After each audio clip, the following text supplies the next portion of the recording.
Bonjour à vous tous et bienvenue sur ce plateau de questions ouvertes pour notre rendez-vous hebdomadaire avec l'actualité. À l'ordre du jour de cette semaine, une question: faudra-t-il travailler plus longtemps?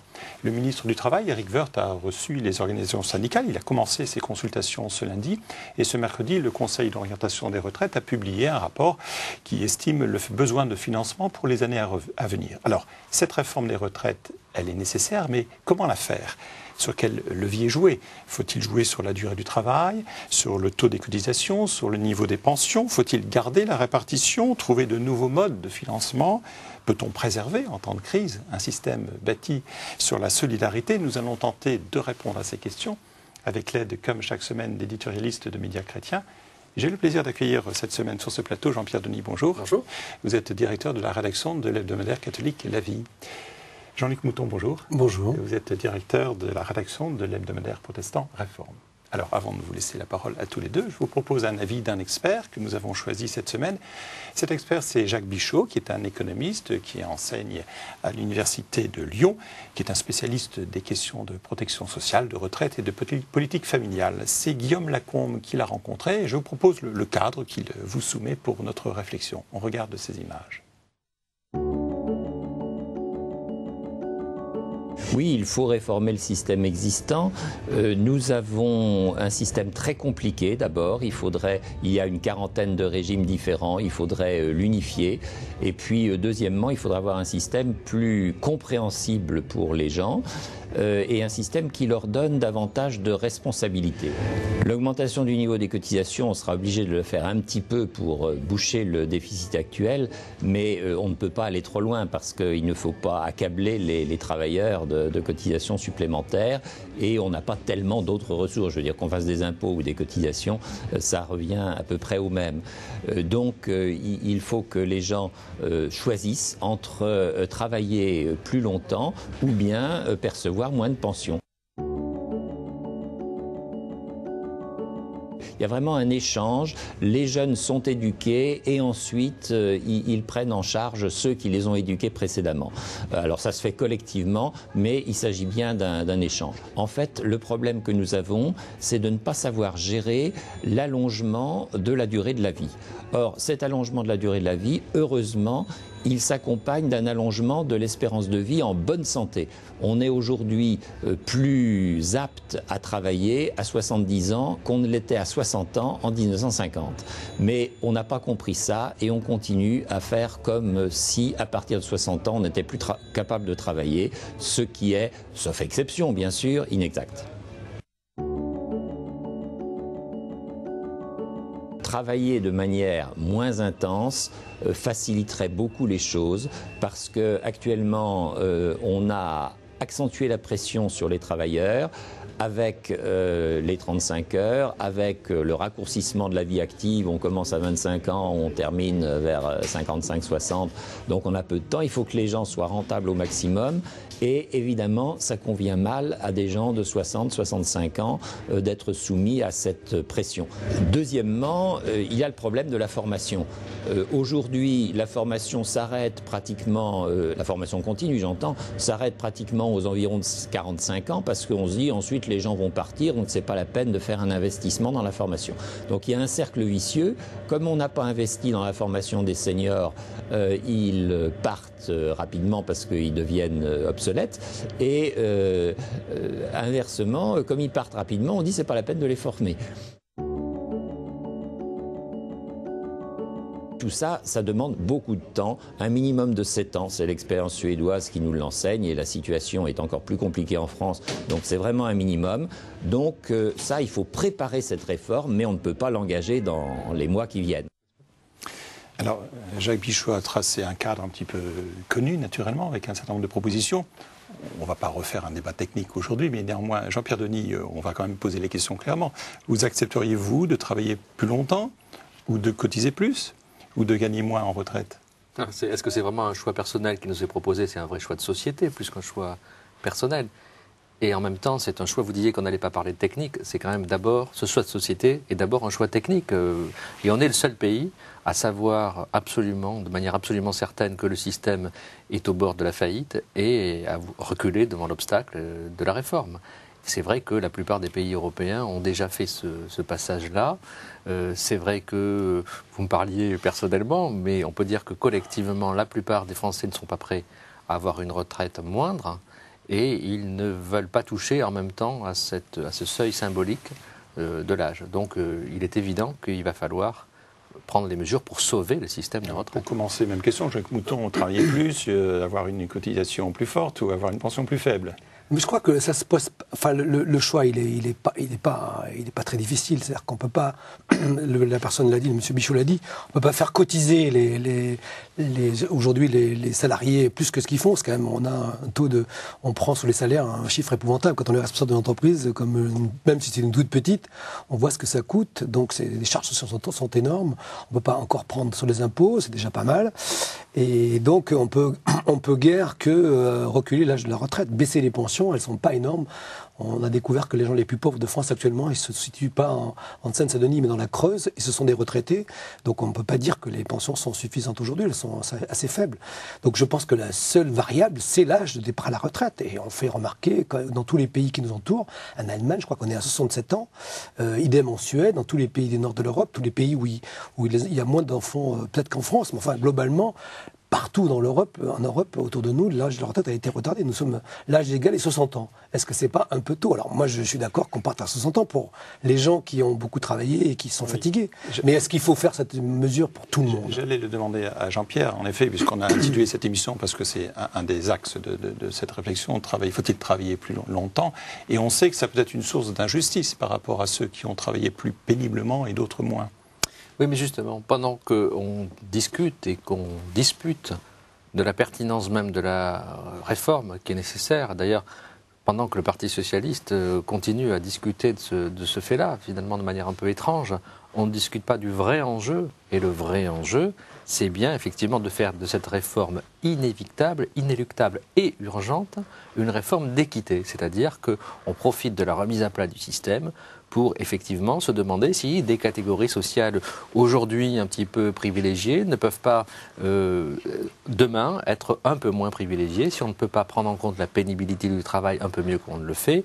Si cette pénibilité-là d'ailleurs n'a pas évolué, parce qu'aujourd'hui les métiers pénibles ne sont pas forcément les mêmes métiers pénibles qu'à la libération de la France. Donc le progrès technique fait que la pénibilité a évolué aussi, que les femmes travaillent, elles ne travaillaient pas au moment où le système a été conçu. Bref, il y a tous ces critères-là qui sont nouveaux et il faudrait qu'il y ait une discussion sérieuse sur ce point. Malheureusement, nous sommes dans un système démocratique qui est quand même assez faible, et je dirais démocratique au sens large du terme. C'est-à-dire que ce qui fait que dans d'autres pays comme l'Allemagne, comme les pays du Nord, on a pu arriver à un consensus, c'est aussi parce qu'il y a un syndicalisme très fort et très constructif, qui donc accepte de signer des projets, accepte, après une négociation, de se mettre d'accord, certes après une négociation, certes après un mouvement parfois assez dur, mais arrive à négocier. Aujourd'hui, nous sommes dans un pays qui là-dessus est complètement archaïque et qui n'a pas avancé. Il n'y a pas que l'affaire de la négociation, il y a aussi le temps qu'on prend pour la négociation.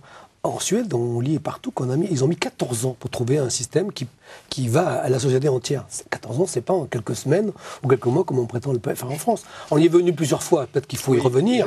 Oui, mais ça fait 3 fois. En même temps, ça fait 20 ans qu'on le sait. Oui, donc les paramètres sont connus depuis 20 ans. Rocard avait dit qu'il fallait le faire quand il était là, c'était en 91, 92. Il y a eu la réforme un livre Balladur en 1993, la réforme Fillon également qui a suivi, donc ça fait un certain nombre d'années. Chaque fois, on fait un petit bout de chemin et on n'arrive pas à mettre tout sur la table. Ce que vient de dire Jean-Pierre Denis est vrai. C'est-à-dire qu'il faut vraiment qu'il y ait une discussion générale. Et ce que j'arrive pas à comprendre, c'est pourquoi on ne fait pas de ce débat un débat national au lieu d'un débat partisan. La gauche a tout intérêt aujourd'hui, si elle arrive par hasard au pouvoir en quelques années, elle a tout intérêt à ce que ce problème-là soit avancé. Pourquoi aujourd'hui elle fait la surenchère sur le thème il faut faire payer les riches? Moi je veux bien faire payer les riches, c'est très bien de faire payer les riches, mais comment? Et c'est qui ces riches en question? Est-ce que ça suffira pour combler, pour trouver 100 milliards d'ici quelques années, comme on prétend, que ce que dit le COR, le Conseil d'orientation des retraites, a dit qu'il faudrait trouver 100 milliards ou 115 milliards d'ici 18 ans. Selon les schémas peut-être beaucoup, mais en tout cas, quoi qu'il arrive, il n'y a pas de solution évidente. Il suffit de faire payer les riches, je crois qu'on l'aurait déjà fait. On peut dire que la droite au pouvoir aujourd'hui ne fait pas assez payer les riches, c'est certain. Mais de là à dire que ça va solutionner le problème, certainement pas.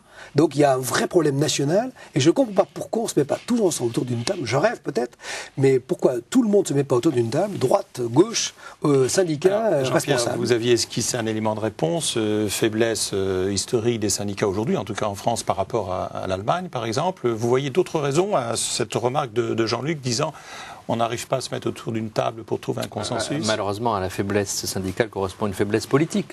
Je dirais que c'est une double faiblesse politique d'ailleurs, parce que d'un côté, on a un président de la République qui est très affaibli, je dirais, par ses propres erreurs, y compris par finalement le fait que le bouclier fiscal, qui était au départ une mesure plutôt symboliquement claire, je dirais que c'était encourager le travail, encourager l'initiative, et donc c'était une mesure, je dirais, classiquement de droite, mais qui était symboliquement bien passée dans l'opinion publique, aujourd'hui est une mesure qui ne passe plus, et de nombreux députés UMP sont les premiers à le dire. C'est une mesure qui aujourd'hui montre que le gouvernement n'a plus l'arme politique pour la faire passer. D'un côté, ça c'est le premier point. À cause de la crise quand même, c'est lié à la crise. À cause de la crise. Et surtout qu'arriver à un moment où on va dire aux Français il faut cotiser plus, finalement il faut travailler, il faut cotiser plus longtemps, il faut travailler plus longtemps, à ce moment-là le bouclier fiscal devient non pas, puisque c'est un bouclier, une protection politique pour le gouvernement, mais au contraire une faiblesse. Et d'un autre côté, il y a évidemment le problème particulier du Parti socialiste. C'était très frappant de voir que,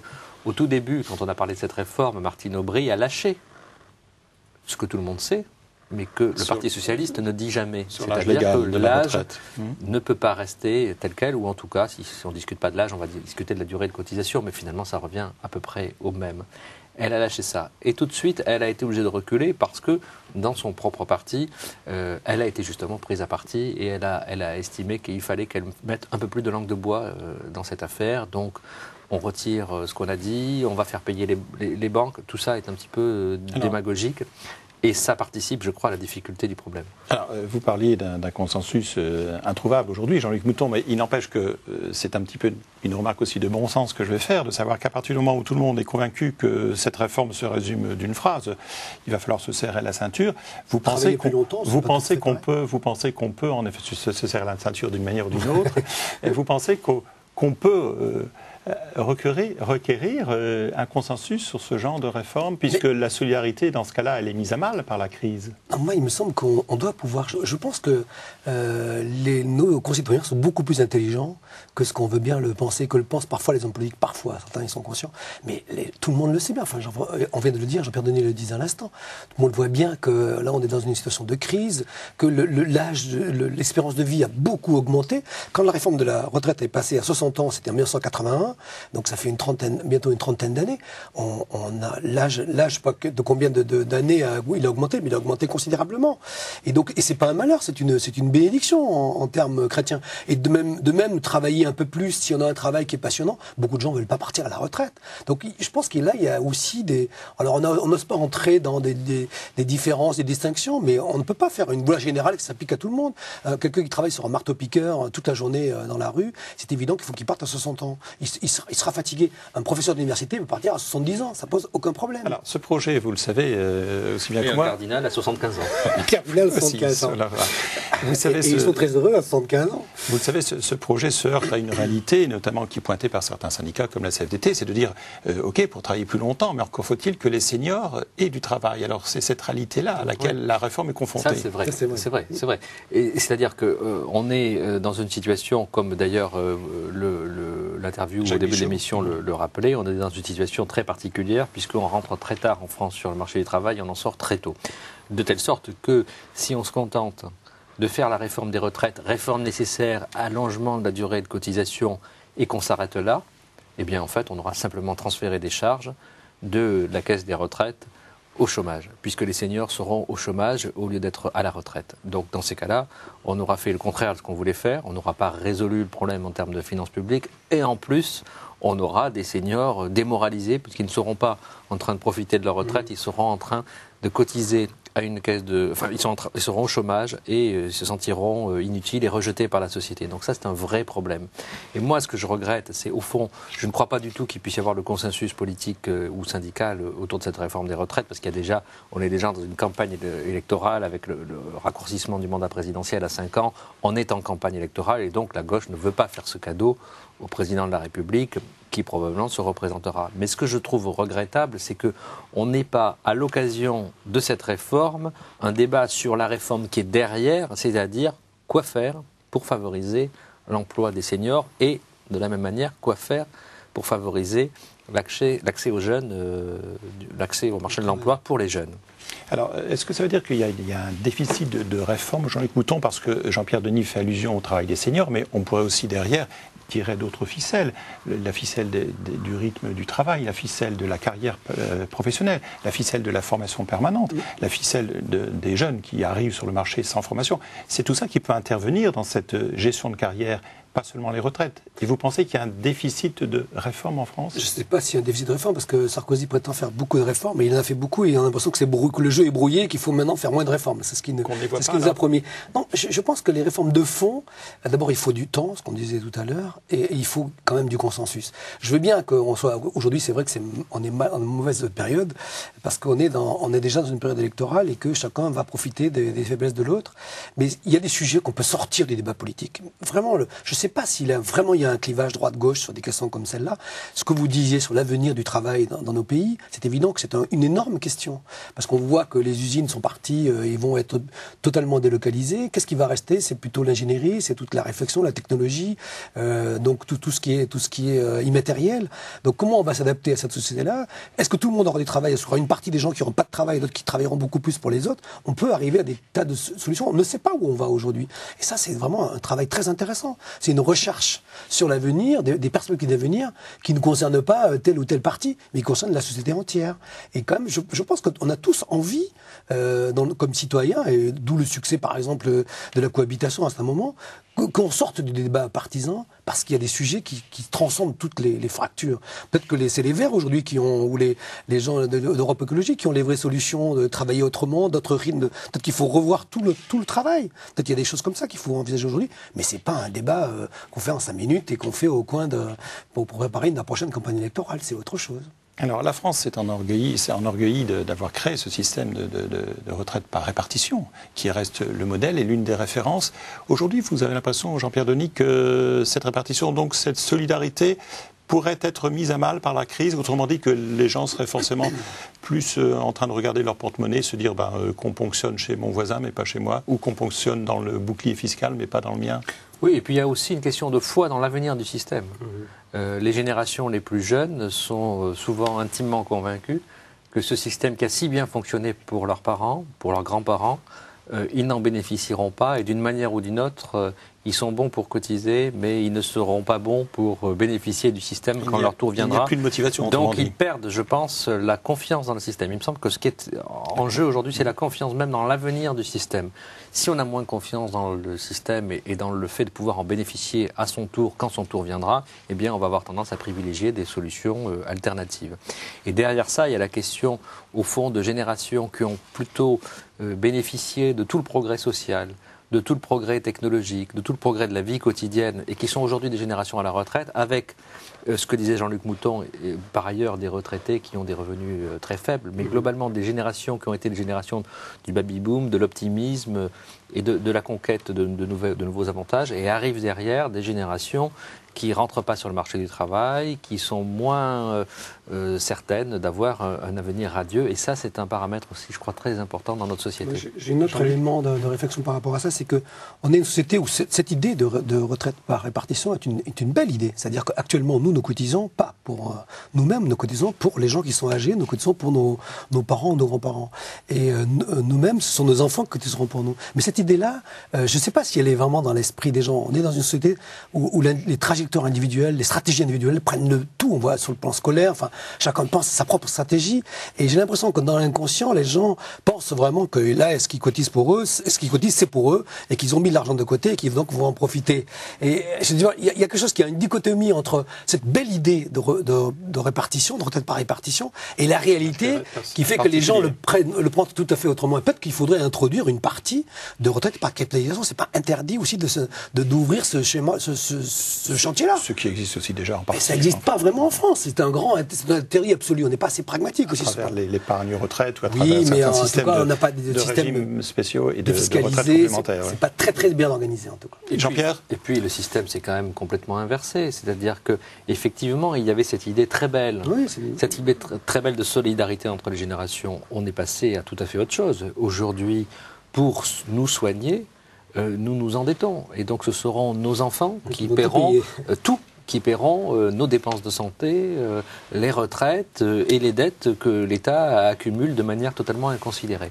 Et ça, je crois qu'il faut aussi être bien conscient de ça, parce que les générations qui viennent, qui entrent aujourd'hui sur le marché du travail, on dit qu'ils n'ont pas de repères, on dit ils sont aujourd'hui en situation d'avoir des gros doutes sur l'héritage qui leur est laissé. Ils ont de bonnes raisons d'avoir de gros doutes, parce que finalement, ces grandes idées, elles ont été un petit peu trahies, il faut bien le dire, par l'inconséquence de nos gouvernants, d'ailleurs, depuis un certain nombre d'années. Alors, cette société, cette opinion frileuse, en quelque sorte, que vous décrivez, c'est la faute à la crise, en grande partie, ou pas, Jean-Luc ? Non, pas spécialement. Je pense que ces évolutions... Sur le retraite, pour le coup, on est sur une évolution générale qui est celle de l'augmentation de l'expérience de vie, qui est du travail qui change. Enfin, il y a tous ces paramètres-là. Mais c'est vrai que la crise crispe tout le monde. C'est vrai que tout le monde est assez bloqué sur... on sent la précarité. D'ailleurs, la France est un des pays qui est le plus anxieux par rapport à l'avenir. Les citoyens français sont vraiment, nos concitoyens sont très très anxieux. Donc effectivement, dans un contexte comme ça, on est prêt à aucun sacrifice. On se dit, est-ce que je vais perdre, est-ce que d'autres en perdront autant? La question, c'est l'équité. Il y a aussi, on n'a pas parlé aussi de la justice et de l'équité, mais je crois que là, il y a une grande soif de justice dans notre pays, et il faut qu'on arrive à donner l'idée que ces retraites vont faire entrer plus de justice. Je suppose que nous aurons l'occasion de nous retrouver pour prolonger cette réflexion à l'occasion de cette réforme. Je vous propose de passer à notre rubrique Contrepoint. Alors Jean-Pierre Denis, la vie, en dehors de ce dossier sur la réforme des retraites, je suppose que vous avez traité d'autres sujets et qu'il y en a un qui vous tient particulièrement à cœur. Oui, j'ai fait mon édito cette semaine sur la Pologne. Parce que finalement, il y a quelque chose que je trouve de très émouvant et de très mystérieux dans l'enthousiasme, dans l'émotion plutôt que l'enthousiasme, dans l'émotion que les Polonais expriment à travers la catastrophe dont a été victime leur président. C'est quelque chose, ces larmes, ces manifestations populaires qui nous surprend, nous qui sommes plus froids, plus lointains de tout ça. Et je me dis qu'il y a au fond des peuples, je pense au peuple juif, au peuple arménien, au peuple serbe et au peuple polonais qui se ressourcent en quelque sorte dans le malheur et qui puisent dans le tragique du destin de quoi se rassurer sur leur propre existence et finalement exprimer ce qu'ils sont. Ça, c'est quelque chose qui est tout à fait beau, je dirais, et tout à fait étrange en même temps pour nous autres Français qui fonctionnons un petit peu autrement. Et ça montre aussi que finalement les identités nationales, pour ne pas rouvrir ce malheureux débat si mal conclu en France, mais les identités nationales, on ne peut pas les chasser si facilement que ça. Elles disent aussi quelque chose de très profond. Et j'imagine en Pologne, en raison de toute son histoire. Je suppose, oui. Merci Jean-Luc Mouton. De votre côté, nous avons titré, je ne sais pas si on le verra en antenne, nous avons titré sur la biodiversité avec une abeille qui fait la pollinisation en une. Parce que c'est un problème qu'on voit de temps en temps, on dit les espèces disparaissent. Mais si par hasard les abeilles, parce que les abeilles sont menacées aujourd'hui, si par hasard les abeilles en danger, vous avez titré, voilà. C'est ça, hein. Si les abeilles disparaissaient, l'homme survivrait que quelques semaines ou quelques mois. Enfin, c'est assez effarant de se rendre compte combien nous sommes interdépendants de la nature et de toutes les espèces qui l'habitent. Et on ne fait pas tellement, moi-même, je me dis, quand on parle d'environnement, on parle de pollution atmosphérique, etc. Et on ne parle pas tellement de ces histoires de biodiversité. Et c'est un problème immense aujourd'hui, et notamment les abeilles sont une espèce menacée, et c'est grave pour notre avenir, pour l'avenir de l'humanité. Donc on s'est dit qu'il fallait, comme l'a dit la jeunesse, non pas exploiter la nature, mais être des gardiens de la nature. Être gardien de la nature, ça veut dire d'avoir des responsabilités vis-à-vis d'elle, et pas d'en faire n'importe quoi. Alors bien sûr, je ne vais pas faire d'amalgame, mais je vous entends parler en quelque sorte d'une manière un peu écologique. Jean-Pierre Denis, entre les gens qui se rassemblent en Pologne autour d'une unité nationale, et puis en France, on peut trouver une unité sur des valeurs écologiques. Ce serait peut-être un moyen de retrouver un consensus. Moi, en entendant Jean-Luc Mouton, je pensais que à la diversité écologique doit correspondre la diversité œcuménique et la diversité culturelle. Et finalement, l'Europe n'a pas tout homogénéisé, Dieu merci. Et il faut arriver à faire vivre cette diversité culturelle, cette diversité linguistique aussi sur le continent, cette diversité humaine. Voilà. Et je pense que les deux sont liés. Finalement, l'écologie et le sentiment de la diversité biologique qu'il faut préserver doit s'accompagner de cette diversité aussi culturelle. J'allais dire aussi sur le plan chrétien, l'unité dans la diversité. C'est exactement ce que nous sommes. C'est-à-dire que nous sommes tous des témoins du Christ, mais nous l'appréhendons de manière très très différente. Et c'est ça la richesse de l'Église. Et nous savons que dans les églises protestantes, mais aussi dans l'Église catholique, cette diversité est particulièrement mise en valeur aujourd'hui. Je vous propose d'achever cette émission. Et puis vous pourrez la regarder, vous pourrez réagir en consultant notre site www.ktotv.com. Il me reste Jean-Pierre, Jean-Luc à vous remercier. Je vous donne pour ma part rendez-vous la semaine prochaine. Très bon week-end.